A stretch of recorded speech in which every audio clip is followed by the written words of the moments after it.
diante das notícias, tanto aqui na nossa região como fora, eu creio que nós devemos levantar como igreja um clamor ao Senhor. As chuvas aí, deixando pessoas desabrigadas, deixando famílias desabrigadas. Pedir que o Senhor mande essa chuva lá para Mato Grosso, Goiás, que lá não está chovendo. Aqui está chovendo demais. O Senhor é misericordioso e a sua palavra diz que onde tiver 2 ou 3 reunidos em meu nome, ali eu estou. Então o Senhor está aqui no nosso meio, você pode nos atender também. E a questão de Israel também, né, irmãos?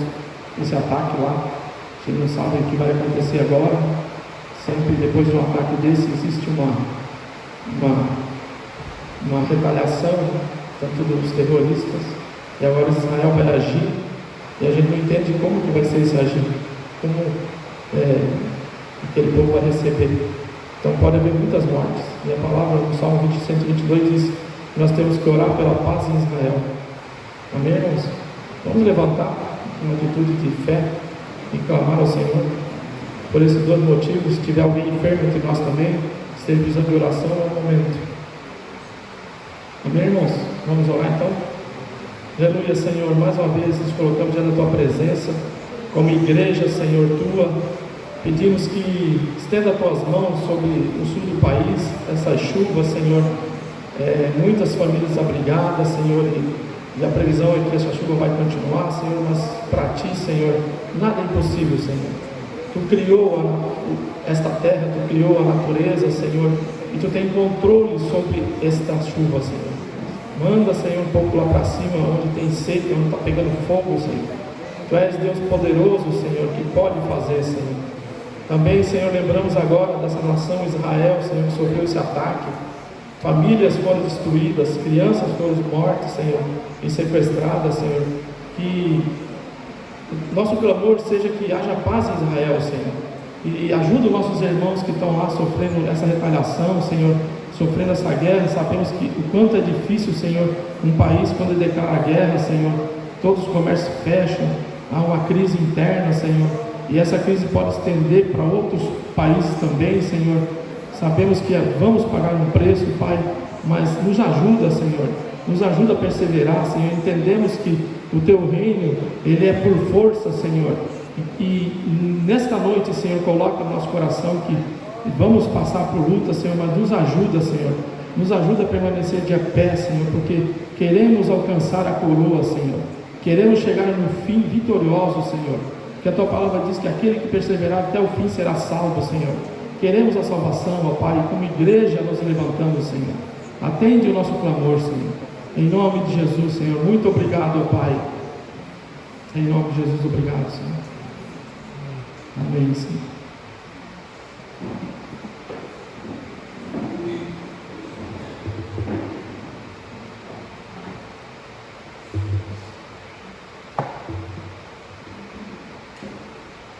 Primeiro eu queria parabenizar cada irmão que está aqui nessa noite. Sei que não é fácil, sei que a carne de vocês queria ficar em casa, no sofá, mas vocês estão aqui. Então que Deus esteja abençoando vocês ricamente. Sabemos que não é fácil, mas o reino de Deus é assim. Pagamos esse preço para que o Senhor nos abençoe. Então, irmãos, continuando aquele ensino que eu comecei já desde o começo do ano aqui com os irmãos. A gente começou lá em Salomão. Então a gente começou a ver os 10 pontos que Salomão errou, porque eu digo que ele começou bem e terminou mal, né? Salomão começou bem e terminou mal, e não era para ser assim, e isso pode ser com a gente também. Então eu selecionei 10 pontos. O primeiro era gastar demais, estudei sobre isso, ensinamos sobre isso. Segundo é buscar a riqueza em detrimento de outros também, em função de outros, essa riqueza, né? Desconsiderar o princípio da mordomia também foi o terceiro ponto, que a gente acaba muitas vezes desconsiderando esse princípio daquilo que Deus nos dá e acabamos até nos desviando. O quarto ponto foi deixar levar pelos prazeres terrenos, também trabalhamos nessa questão. E nós estamos ainda no quinto ponto, que é conviver com más influências. Aí estudamos sobre ser sal e ser luz. Aí estudamos também Mateus 13, 19, 23, que explica sobre as 4 sementes, aquelas sementes que foram plantadas, e hoje a gente vai começar a questão, continuar aquilo que nós já temos estudado, é sobre somos um discípulo ou somos uma multidão, porque o discípulo tem um coração, a multidão tem outro, e nós vamos entender um pouco isso hoje. Vamos começar lendo Mateus 5, do 1 a 2. Mateus 5, 1 a 2.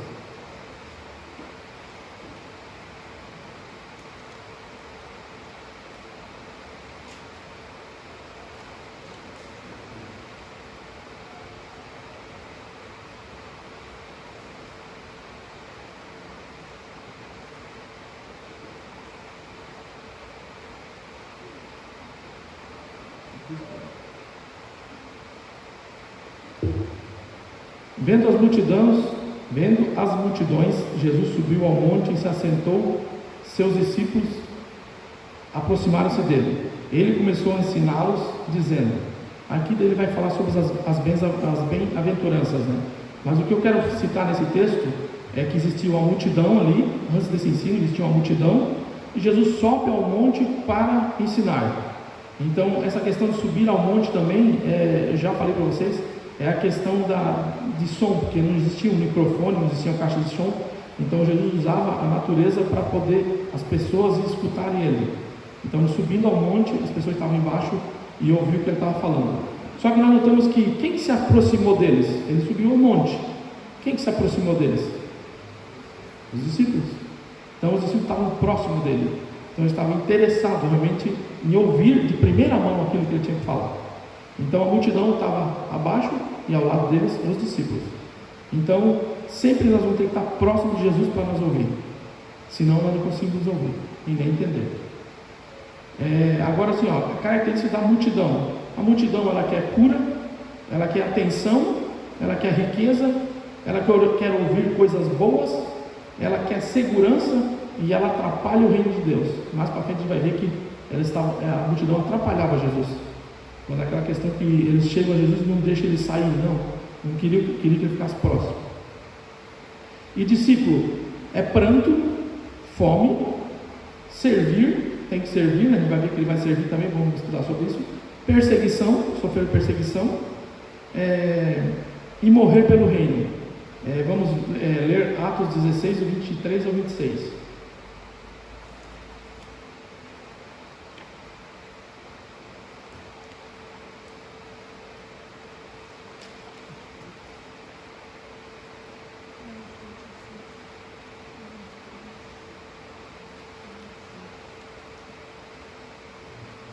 Atos 16, 23 a 26.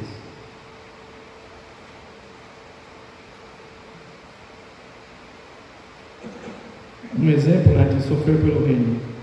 E havendo-lhe dados muitos açoites, os lançaram na prisão, mandando o carcereiro que os guardasse com segurança, o qual, tendo recebido tal ordem, os lançou no cárcere interior. Ele os segurou pelos pés no tronco. Perto da meia-noite, Paulo e Silas estavam orando e cantavam hinos a Deus, e os outros presos o escutavam. E de repente sobreveio um tão grande terremoto que os alicerces do cárcere se moveram, e logo abriram as portas e foram soltos das prisões todos. Aí o texto continua para frente, mas eu queria colocar aqui que eles foram presos porque estavam proclamando o reino de Deus. E aquela prisão não é essa cadeia, aquela cadeia, ela não é essa cadeia de hoje, não. Era muito diferente. Quando alguém cometia um crime e ia preso, a família tinha que sustentar ele na cadeia, senão ele morria de fome. E vocês viram aqui que eles foram presos pelos pés, não tinham como se mover, ficavam parados no mesmo lugar. Então essa é a cadeia daquela época. Hoje tem uma liberdade, mas naquela época não era tão fácil assim, não. E além deles receber açoites, eles apanharam, foram presos. E o que eles estavam fazendo na cadeia? Preso, com os pés, louvando, cantando. Você consegue entender isso aos nossos olhos? Apanhado, preso e louvando o Senhor, louvando a Deus. E Deus operou um milagre ali que foi abrir essa porta. Se for continuar o texto depois vai dizer, é bem tremendo, porque mais à frente vai dizer que o centurião puxou a espada e queria se suicidar. Por quê? Porque ele era responsável por todos. Se algum escapasse, ele era o primeiro a morrer. Hoje é assim que acontece? Não. Mas naquela época era. E daí eles intervêm ali e acaba que ele tem até uma experiência com o Senhor. Depois que eu terminar, só para os irmãos se adiantarem, quiserem estudar também, a gente vai trabalhar a dificuldade de um discípulo. A gente vai pegar uns textos, as dificuldades, só trabalhar a dificuldade do discípulo. Eu vou começar em Mateus 10, 34 e 39. Se os irmãos quiserem ler, eu vou começar nesse texto. Foi um texto assim que eu estudando, eu percebi que foi um texto mais duro que Jesus teve com os discípulos. Mateus 10, 34 a 39. Vou começar por esse. Essa é a sequência desse ensino depois. Vamos ler agora João 6, do 1 a 3.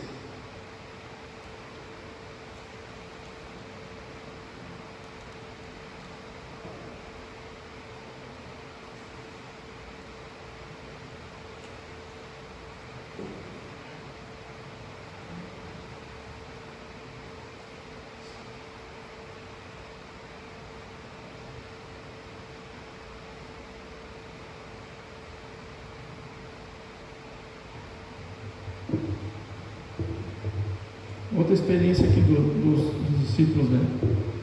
João 6, 1 a 3. Algum tempo depois, Jesus partiu para outra margem do mar da Galiléia, ou seja, do mar de Tiberíades, e grande multidão continuava a segui-lo, porque viram os sinais miraculosos que ele tinha realizado nos doentes. Então Jesus subiu ao monte e assentou-se com seus discípulos. Aqui, uma multidão de novo seguia Jesus. Mas por que ele seguiu Jesus? Que viram sinais miraculosos, só por isso. Entenderam que a multidão tem o coração na posição errada? Porque viram sinais, viram as curas, e mais para frente vai ter multiplicação de pão. Entendeu? Então, seguiu a multidão atrás de Jesus, mas queriam o que Jesus tinha para dar, não o que ele é para nós.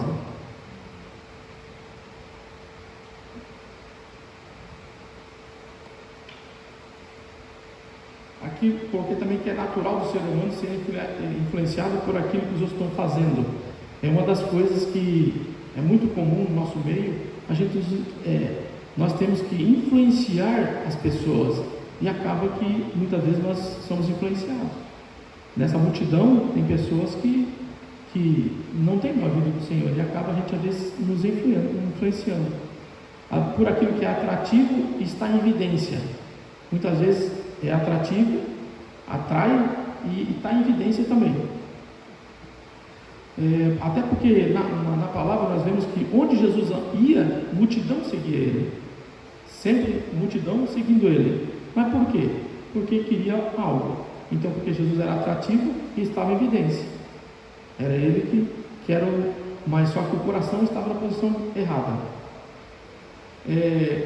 A igreja hoje faz parte de um corpo. Nós fazemos parte de um corpo.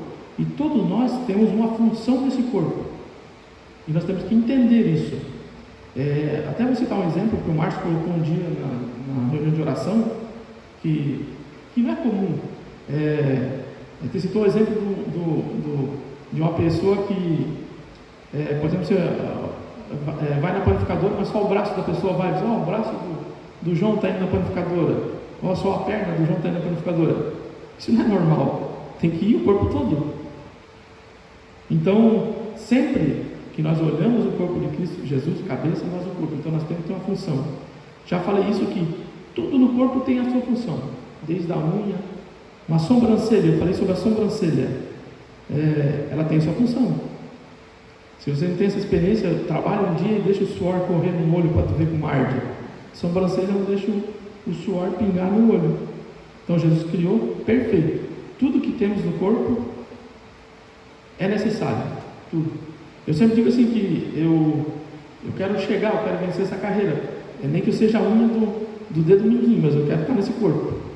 Então temos que desejar estar nesse corpo, vincular nesse corpo. Aí nós vamos ver 4 princípios agora de um discípulo ou uma multidão.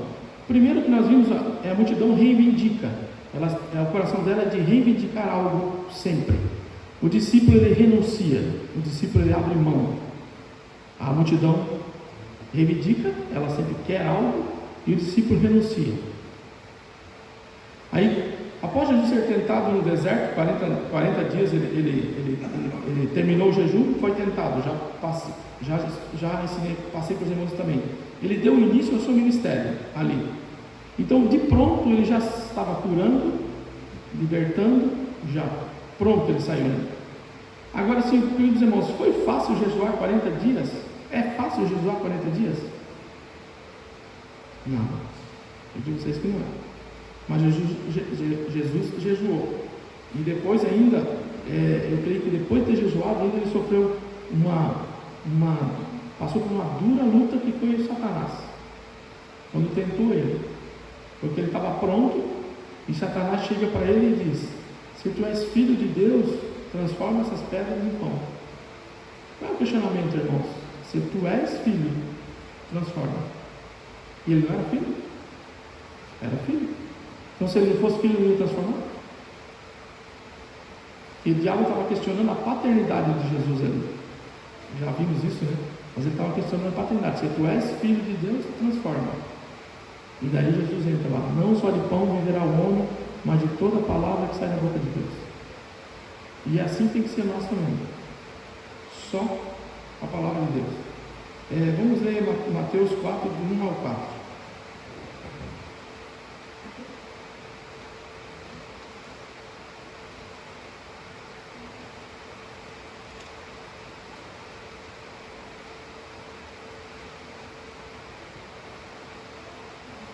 Esse é o texto que eu estava citando agora. Ele está em Lucas 4, do 1 a 4 também, faz a mesma menção, a mesma palavra, né? Então foi conduzido Jesus pelo Espírito Santo ao deserto, quer dizer, o Espírito Santo levou ele para ser tentado pelo diabo. E tendo jejuado 40 dias e 40 noites, teve fome. Então tinha cumprido os 40 dias. Chegando dele ao tentador, disse: se tu és filho de Deus, manda que essas pedras se tornem em pão. Ele, porém, respondendo, disse: está escrito, nem só de pão viverá o homem, mas de toda a palavra que está na boca de Deus. Então, sempre a palavra de Deus. Vamos voltar para a multidão aqui. Lucas 4, 42 a 43.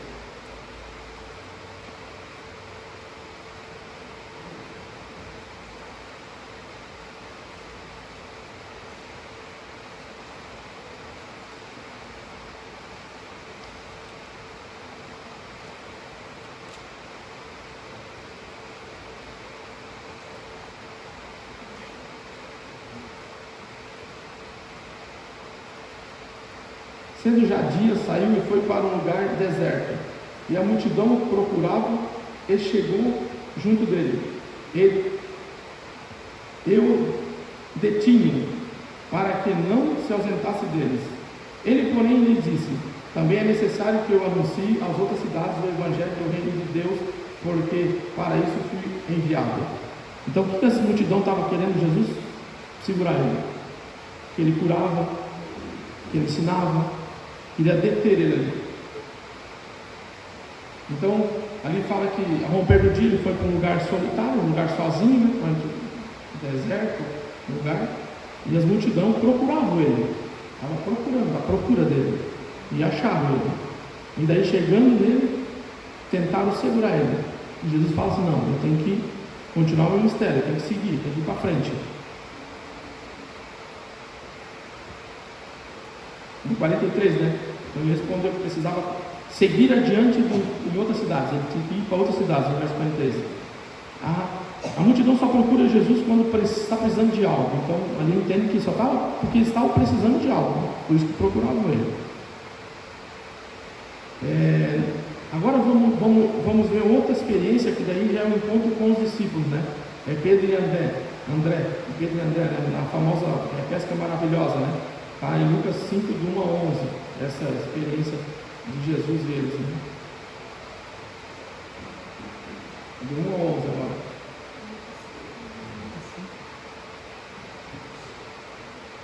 E aconteceu que, apertando a multidão para ouvir as palavras de Deus, estava ele junto ao lago de Genezaré, e viu estar 2 barcos junto à beira do lago, e os pescadores haviam descido deles e estavam lavando as redes. E entrando num dos barcos, que era de Simão Pedro, pediu-lhe que afastasse um pouco da terra, e assentando-se ensinava do barco a multidão. E quando acabou de falar, disse a Simão: faze-te ao alto mar e lançai as vossas redes a pescar. Aqui mais uma vez Jesus usa agora o mar, ele entra no mar para poder falar para a multidão. Quem estava lá eram os 2 que iam ser discípulos do lado dele, que eram os pescadores. Respondendo Simão, disse-lhe: mestre, havendo trabalhado a noite toda, não apanhamos nada, mas porque mandas, lançarei as redes. Ele falou para a gente: pescamos a noite toda e não pegamos nada. Mas, aqui tem um mas que muda o contexto. Mas, porque tu está pedindo, nós vamos fazer. Uma questão de sujeição àquilo que Jesus queria fazer. Como é você que está pedindo, nós vamos fazer. Se fosse outro, talvez não faria, mas como era Jesus, mas nós vamos fazer. E fazendo assim, colheram uma grande quantidade de peixe e rompiam as redes. E fizeram sinal aos companheiros que estavam no outro barco, para que fossem ajudar, e foram enchendo os barcos, 2 barcos, de maneira tal que quase ia a pique. E vendo Simão Pedro, prostrou-lhes aos pés dele, dizendo: Senhor, ausenta-te de mim, porque sou um pecador. Pois que o espanto se apoderaria dele e de todos os que ele estavam, por causa das pescas que haviam feito.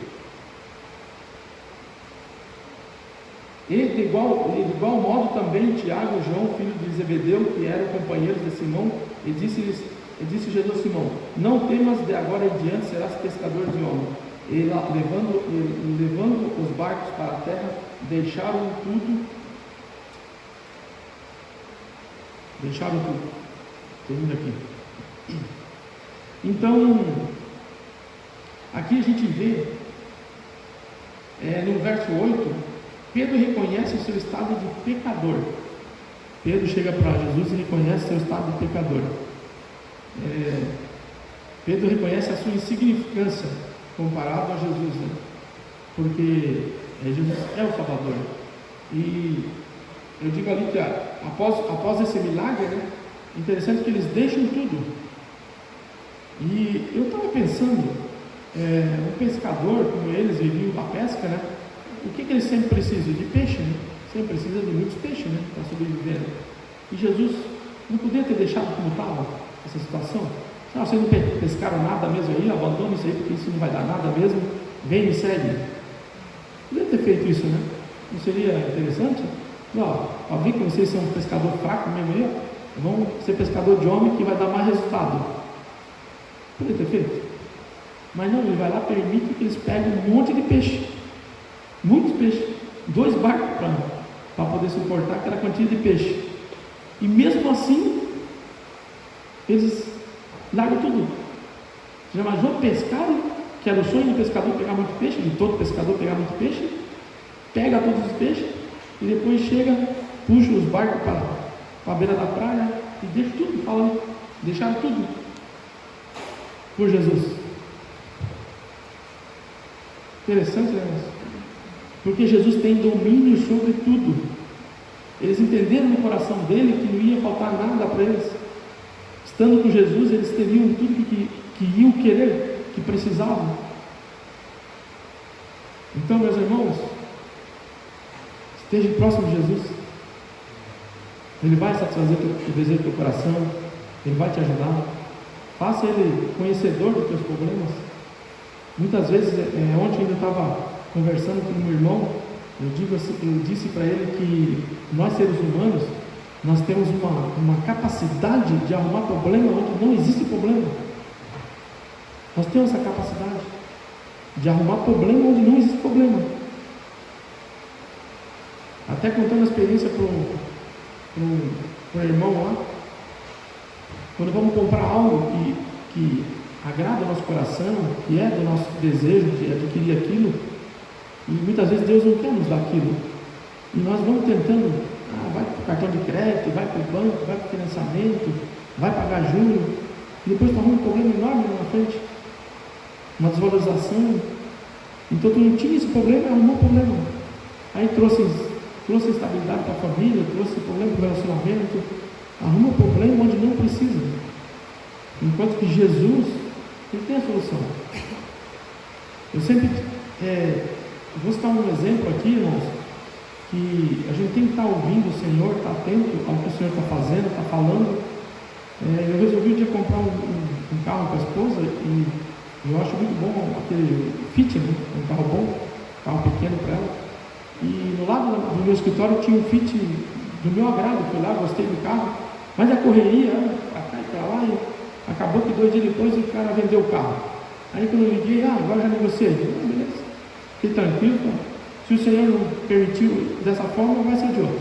Então está nas tuas mãos. No outro dia eu vou para Itajaí e conversando com um parceiro nosso que fornece peça, e daí ele disse, não sabe de um Fitzinho para comprar, para você comprar para minha mulher? Eu tenho um carro, um Fit para ti. Era 2 anos mais novo, um modelo melhor e 10 mil mais barato. Você entendeu, irmãos? É bom a gente esperar no Senhor. E ele está com o carro até hoje. Entendeu? Então, às vezes a gente vai com muita ansiedade por querer e acabamos que não deixamos o Senhor fazer por nós. Nós vamos tentando todos os recursos que temos. Primeiros recursos, não é o Senhor, não é os recursos, não é a tua habilidade, não é aquilo que tu é capaz, é o Senhor. E muitas vezes o Senhor está te livrando de um problema, de um transtorno lá na frente.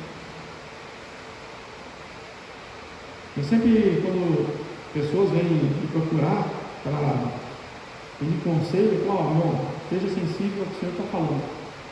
Se quiser, vamos orar, mas esteja sensível ao que o Senhor está falando. Porque o que vem do Senhor, ele vem com paz, vem com tranquilidade. Eu coloquei que o discípulo tem que estar disposto a abrir mão. Ele tem que estar disposto a abrir mão. Então, muitas coisas na nossa vida nós temos que abrir mão. Porque Deus quer nos levar a uma experiência maior. Eu, na verdade, só pude ter uma experiência mais forte com o Senhor quando eu abri mão. Eu sempre achei que eu tinha que trabalhar muito para ganhar dinheiro. Eu sempre trabalhava muito para ganhar dinheiro. Eu saía cedo, voltava tarde, estava perdendo um relacionamento com a esposa, não tinha mais contato nem com a minha filha, chegava à noite ela dormindo, e aquela loucura. E um dia, o Senhor, naquele dia, eu capotei um carro, eu quase morri 2 vezes, no capotamento, depois um choque no chuveiro, quase 2 vezes. E daí eu caí em si e falei, Senhor, está tudo errado isso, está tudo errado. Aí eu cheguei em casa, falei para minha esposa, não vou trabalhar mais nada, não vou fazer mais nada que eu faço. Vai ter que ser diferente agora, vai ter que ser diferente. E foi diferente. Estava fazendo o curso Casados para Sempre, o Senhor já estava falando algumas coisas, e eu parei completamente. Mudei para um trabalho que eu trabalhava menos e ganhava mais. E trabalhava de casa. Foi quando eu comecei a vender carne. Antes vendia atacado, vendia trigo, vendia arroz, vendia tudo. Não sabia nem o que eu vendia. Saía de manhã, o que eu tenho que vender hoje? E tanta coisa que tinha, tanta pauta que tinha. Aí tem que fechar aquela carne, fechar aquela outra. Não adiantava, irmãos. Trabalhava muito e não tinha bênção. Ganhava, mas não era abençoado. E nós temos que abrir mão. Se está atrapalhando, se está atrapalhando a solução, tem que abrir mão. Porque o Senhor está no controle, o Senhor está no barco. Ontem mesmo, lá no sítio, o meu cunhado estava comentando que ele ia visitar um casal que estava separado, ia voltar, né? Mas para voltar, ela disse que ele não podia trabalhar, porque estava trabalhando direto, fazendo serão direto, separou.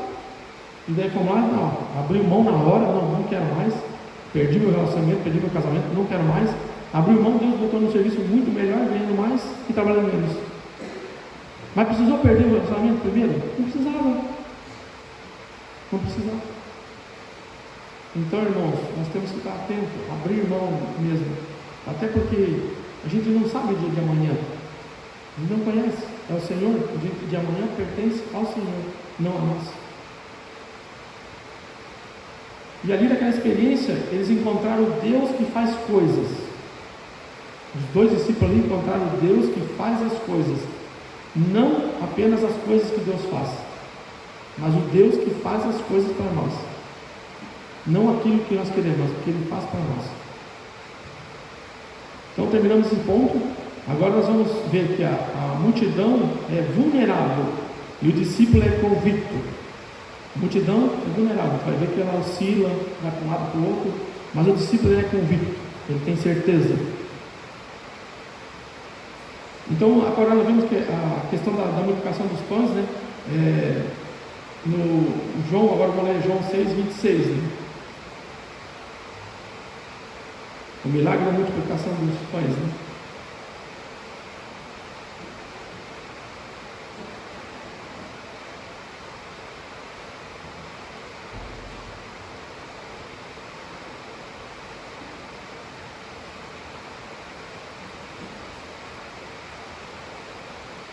Aqui então a gente vê que existe o milagre da multiplicação do pão e a multidão continuava seguindo Jesus, continuava seguindo ainda. Então, pelas curas, pelos sinais, agora a multiplicação.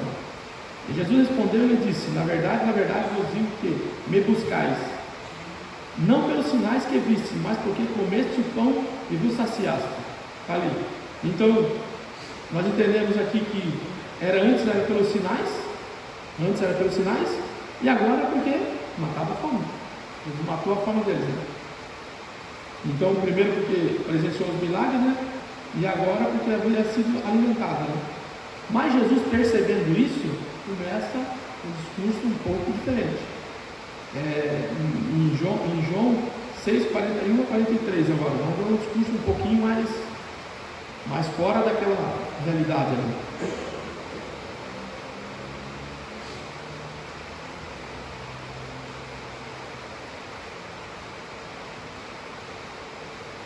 João 6, do 41 a 43.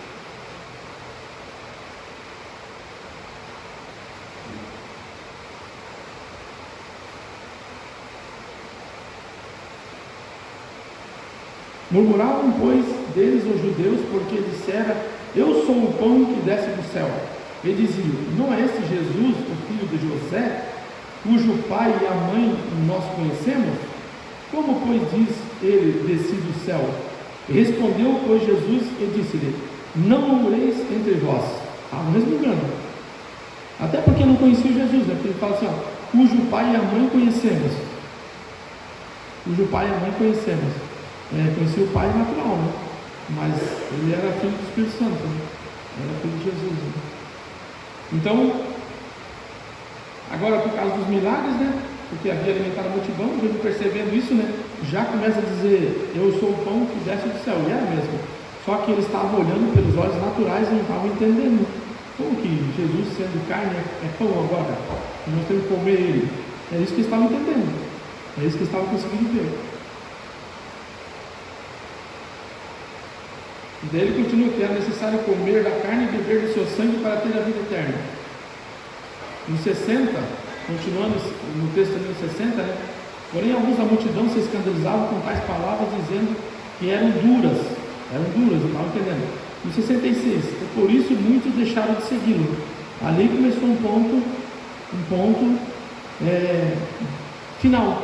Alguns já tinham visto os sinais, tinham visto as curas, tinham sido alimentados, mas já não estavam entendendo nada do que estava acontecendo. Essa é a multidão. Na sequência, no 67, na sequência, Jesus se dirige aos seus discípulos e diz: no 68, vocês também não querem ir? A multidão praticamente tinha ido. E ele agora chega para os discípulos e diz: diante disso que aconteceu, vocês viram sinais, viram curas, saciaram a fome, e agora, diante desse discurso, o que vocês querem? Mas Pedro responde: Senhor, para quem iremos? Só tu tens as palavras da vida eterna. Só Jesus tens as palavras. Eles entendiam. Eles estavam próximos e estavam entendendo. Era só Jesus. A multidão pode ir. Nós cremos e sabemos, no 68 e 69, nós cremos e sabemos que és o Santo de Deus. No 70, era a oportunidade. Ali no 70, Jesus adverte Judas. E ali ele dá mas ele dá uma oportunidade para Jesus, para Judas se arrepender daquilo que ele ia ser usado lá para frente pelo próprio Satanás, né? A multidão oscila conforme a circunstância, então pode ver que ela oscilou. Na verdade, não havia uma convicção. O discípulo é convicto. A multidão, ela oscila. Eu posso ver que eles oscilaram. Foi quando estava bom, eles estavam lá de Jesus. Quando Jesus começou a dar um discurso meio mais duro, ele já dizia: agora para nós deu, é até aqui que nós vamos. E saíram.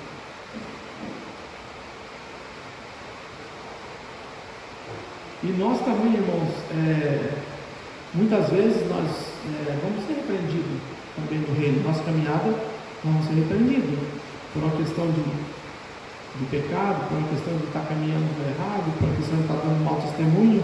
Nós vamos ser repreendidos. E qual tem que ser o nosso coração?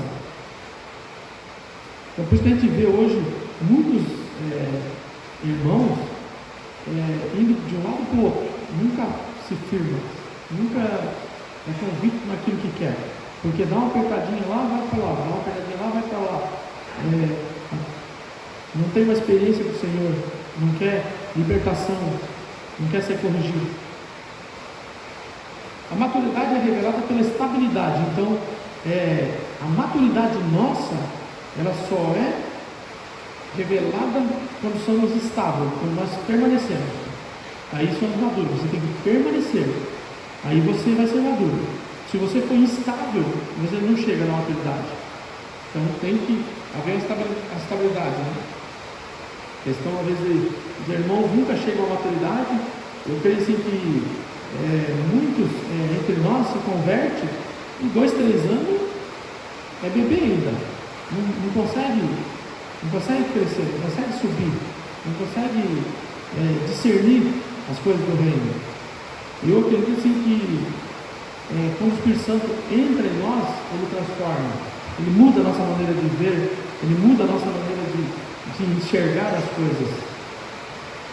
Eu digo assim que eu tenho a experiência de um irmão que se converteu lá, ele era surfista, ele usava um cabelo comprido, e todo jeito de surfista, né? E o irmão evangelizou ele, aceitou o Senhor, o irmão não questionou nada ele só vou ver a reação do seu irmão se realmente ele teve a experiência do Senhor.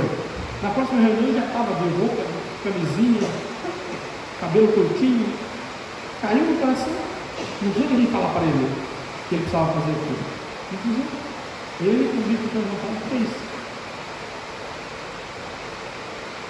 Agora vamos ver esse discurso duro, né, que nós vimos dos 60 aos 70. No primeiro ponto eu coloquei: ele não era o conquistador que a multidão esperava. Primeiro ponto, Jesus não era o conquistador que eles estavam esperando. No segundo ponto, não seria coroado como rei. Eles entenderam também que ele não ia ser o rei de Israel, porque ele não veio para isso. Ele veio estabelecer o reino de Deus, não terreno. E eles queriam um rei, eles queriam um rei terreno. Então a multidão já começou a perceber que ele começou a dar um discurso, falar sobre a questão de impostos. Até tem a experiência lá que quando questiona acerca do imposto, chega para ele: me dá uma esfinge aí, traz, dá a César que é de César, isso aqui é de César, não é meu. No reino vai ser celestial. Então eles entenderam que ele não ia ser coroado rei, um motivo que eles se afastaram também. Ele não cedeu à solicitação egoísta de alguns seguidores, tinha solicitação também. Quando eles apertavam Jesus lá, que não queria deixar, por quê? Era egoísta, queria só para ele. O egoísmo faz isso em nós. É meu, o carro é meu, isso aqui é meu, tudo é meu. E não é do reino. E eu digo que nem teu é, porque a hora que tu morrer vai ficar para alguém. Não é teu. E mesmo em vida não é teu, porque tu compra um carro de R$1 milhão, não paga imposto para ver se a polícia não prende no blitz e não fica preso. É teu? Não é. Por causa de 12 mil, 20 mil de imposto, tu vai ter o carro de R$1 milhão preso. Então não é teu. Então nós temos que entender que nós somos mordomos daquilo que Deus nos deu. Essa mordomia que Deus nos dá para nós usufruir e usar até nós morrermos e o Senhor voltar. É a experiência do irmão que estava colocando um piso na casa, Aí eu fui visitar ele colocou tudo torto lá o piso. E daí eu olhei para ele, ô Wilson, pô, podia ter dado caprichado nesse piso aí, né? O irmão era o Wilson. Aí eu disse, podia ter dado caprichada nisso. Ai, irmão, esse aí vai picar por Satanás, eu vou pro céu, eu não quero nada disso aí. Vai ficar pro reino das trevas, eu não quero nada disso, eu quero o céu. É verdade, irmãos, tem que ser. O coração nosso tem que ser assim. O quarto ponto, por enfatizar a fé, não obras. Ele enfatizou, muitos naquele contexto lá tinham que a salvação era por obras. E Jesus veio quebrando isso. É por fé. As obras têm que seguir, sim, mas é por fé.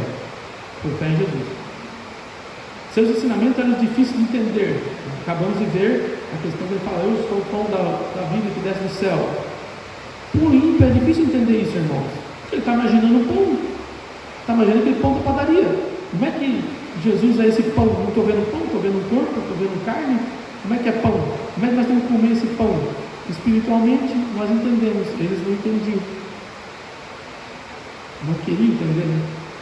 Então, por isso que queriam só o que Jesus tinha para dar, não o reino celestial que Jesus estava ensinando também. No sexto ponto, para finalizar, algumas das suas palavras eram ofensivas e duras. Esse era um discurso que foi ofensivo e duro. Quando nós vemos também a questão do discípulo, a gente vai ver que ele foi várias vezes duro com o discípulo. O discípulo entender que não era fácil. E para nós também entendemos que não é fácil. Hoje, se quisermos ser discípulos, não vai ser fácil. Vai ser cada dia mais difícil. E nós temos que estar preparados para sofrer pelo reino. Vamos ler Efésios 4:14.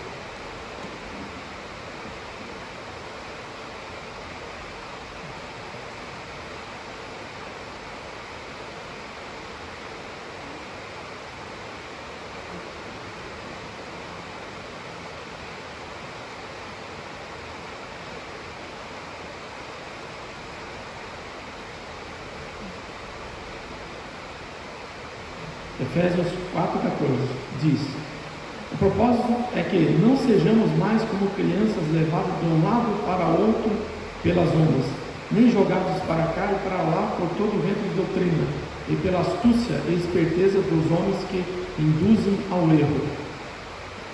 Qual é o propósito, irmão? Que não sejamos como crianças. Essa é a convicção de um discípulo. Ele é convicto. Nós não temos que ser como crianças, mas aquela criança que é levada de um lado para o outro, ouve aqui de um, ouve de outro, vou por aqui, vou por lá. Você não disse, confere pela palavra, vai lá na palavra, confere. Não seja como criança, ouve e faz. Não, confere. Vai lá na palavra, vê se está fechando, se é isso mesmo. Existem muitas ondas, né, que falam para cá e para lá, né? Vento de doutrina. Cada dia se depara com uma doutrina nova. E a essência é convicção em Deus. E até porque, assim, independente da situação favorável ou não, às vezes vai ser favorável, às vezes não. E nós temos que ser firmes. Muitas vezes nós vamos ter que dizer não, irmãos. Porque vai aparecer situação para nós que fica não. Isso é muito. Dentro da situação assim, nós temos que viver nessa terra como se dela não precisasse. E sim o reino de Deus, né? Eu já disse várias vezes isso assim, que nós não podemos se contaminar com essas coisas. Você vai lá pescar um peixe no mar, na água salgada, tu pesca ele está salgado? Não está, está insonso, ele é água salgada. A água é salgada. E ele está insonso. Tem que salgar para comer. Não se contaminou. Ele está lá no mar, mas não se contaminou. Assim é nós no dia a dia, não se contaminar com essas coisas, que vai levar nós a esmorecer, a não querer, não ser convicto naquilo que temos que ser. Terceiro ponto agora, irmãos. Multidão quer ser servida. Vamos entrar agora na questão de servir. A multidão quer ser servida. E discípulos servem. Então a multidão vai querer sempre ser servida. E vamos ver isso claro. E nós, o discípulo serve. Mateus 14:19.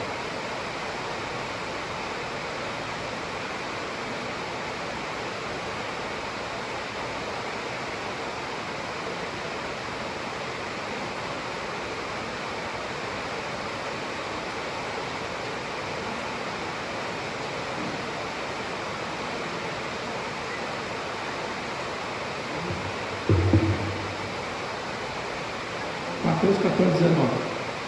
E ordenou que a multidão se assentasse na grama, tomando 5 pães e 2 peixes, e, olhando para o céu, deu graças e partiu os pães. Em seguida deu aos seus discípulos e a esses a multidão.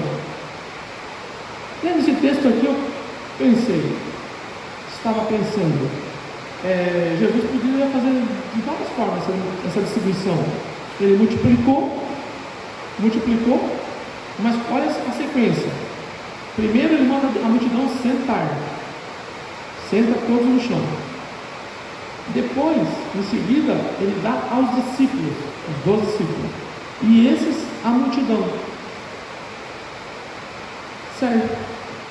Ele podia ter ordenado assim: vamos fazer uma fila aí. Vamos fazer uma fila, a multidão deveria ser bastante pessoas, né? Vamos fazer uma fila aí. Cada um vem até mim e eu vou entregar o pão. Não. Ele fez questão dos discípulos participar da obra. Fez questão dos discípulos dar a multidão. Então, até porque ali os discípulos teriam que ter essa experiência de servir. Ele estava ensinando a servir, porque ele veio para servir, não para ser servido. Jesus veio para servir, e não ser servido. Então, quem faz essa missão, a intenção era o servir. Até porque a multidão, nós vimos até agora, que sempre o foco dela foi em receber algo. Em receber. E agora estão recebendo pão para matar a fome. Sempre a multidão é o depósito final das bênçãos de Deus. Sempre ela vai ser a última a receber. Só quer a bênção final. Não quer o sacrifício. Não quer servir. Porque nós vamos ver que o servir nos abençoa. Quando servimos, entendemos a necessidade das pessoas. Então, aqui o canal de bênção para as pessoas é o discípulo. Então, ele recebe e dá. Recebe de Jesus e dá. Ao servir, os discípulos são edificados, porque nós temos que servir. E eu faço uma pergunta para os irmãos: como faço para servir? Porque muitas vezes, irmãos, até servir é fácil, agora ser servido. Eu tenho uma experiência, uma dessas viagens que eu fui lá para cima, para Minas. Eu já estava voltando num hotelzinho pequeno, uma cidade pequena, me deu a segunda crise de cólica renal. E a caminhonete estava trancada, porque entrou um alemão, então eu era pequeno, tinha carro na frente, não tinha onde sair, e eu nem ia conseguir também dirigir, porque estava muita dor. E daí desci para a recepção, eu e a esposa, dor, e aí tu vê que depende de alguém para te servir. Nós estávamos orando: Senhor, manda ajuda, preciso de ajuda, eu não tenho condição de fazer, estou incapaz. Aí dinheiro não resolve, carro não resolve, plano de saúde não resolve, e está lá na cidade pequena, entendeu, irmão? Então tem que depender do Senhor, me ajuda. E daí o senhorzinho lá ligou para um taxista, não atendeu, ligou para outro, não atendeu, ligou para outro, não atendeu, ninguém atendeu o telefone. Sei, era meia-noite, 1h da manhã. Ninguém atendeu o telefone. E daí ele falou: não, fica tranquilo, a cidade, cara, pequenininha demais. O senhorzinho saiu lá na rua, apareceu um carro do nada lá, parou o carro: leva esse senhor para o hospital que ele está passando mal. Aí entramos num carro de 2 irmãos, tirou a Bíblia e mostrou: nós somos irmãos, eu também somos irmãos, e você está me servindo aqui. Levou até um hospital de campanha que estava ativo ainda, fui atendido, saí bem, me resolveu o problema da dor. Tive que depender de alguém, e Deus mandou um carro do nada, 1h da manhã lá, porque cidade pequena, e depois a gente olhou, não tinha nenhum carro circulando na cidade. Nós inclusive já tão perto que nós viemos de a pé depois. Não tinha um carro circulando na cidade, dava até medo de andar na cidade, tudo deserto, ninguém. Então, irmãos, além de servir, nós temos que orar para ser servido. Eu acho que servir é bom, ser servido melhor ainda, quando somos servidos. E Deus nos dá isso. Ele mostra para nós que nós vamos ter que depender dele uma hora para ser servido por outro irmão. Todo crente é chamado para servir. Todos nós somos chamados para servir. Se você quer ser um discípulo, tem que servir. Eu cito o exemplo aqui, quando traz esse copo de água aqui, é servir. Porque às vezes eu venho, o Márcio vem e esquece de trazer um copo de água, não traz. Não esquece de trazer o copo de água e alguém vem aqui e me serve. É serviço, irmão. Já deu a hora e agora a questão de servir aqui é bem longa a minha lista. Então vamos deixar vou parar por aqui. Todo crente é chamado para servir. Qualquer coisa servir, irmão. Nós vamos trabalhar nessa questão de servir na próxima vez que eu vir até aqui. Amém, irmãos? Deu para entender? Deu para assimilar? Aleluia, Senhor. Te dou graça, Pai. Bendizemos o Teu nome, Senhor, porque Tu és maravilhoso. Tu és o nosso exemplo de servir. Que Tu coloque em nossos corações esse desejo, Senhor, de ser como os discípulos, Senhor. Não ser uma multidão, mas estar próximo de Ti, sendo o recebedor das bênçãos, Senhor, e podemos abençoar outros, Senhor. Essa palavra cai no nosso coração, Senhor, e saímos daqui, Senhor, encorajados a servir, encorajados a ser um discípulo, Pai, porque precisamos de Ti, precisamos do Teu exemplo, Senhor, porque Tu foi o maior exemplo de servir, Senhor. Tu não veio para ser servido, mas sim para servir, dando a vida por nós, por cada um de nós. E hoje estamos aqui, Senhor, que sejamos um canal de bênção, Senhor, para pessoas que estão caminhando para o inferno, Senhor, pessoas sofrendo, pessoas muitas vezes atribuladas, angustiadas, que sejamos esse canal de bênção nessas pessoas, Senhor. Nos faz uma ferramenta nas Tuas mãos, Senhor. Usa cada um dos meus irmãos, Senhor, para ser ferramenta nas Tuas mãos, Senhor. Damos graças, Senhor. Te dou graça por esse tempo, Senhor, que estivemos estudando a Tua palavra, que cada dia, Senhor, cresça o desejo nosso de estar próximo de Ti, estar perto de Ti, Senhor, para receber, Pai. Muito obrigado, Senhor, que esteja nos abençoando o nosso retorno às nossas casas, nos livrando de todo mal, Senhor. Nos abençoa, Senhor, em nome de Jesus, Senhor. Amém.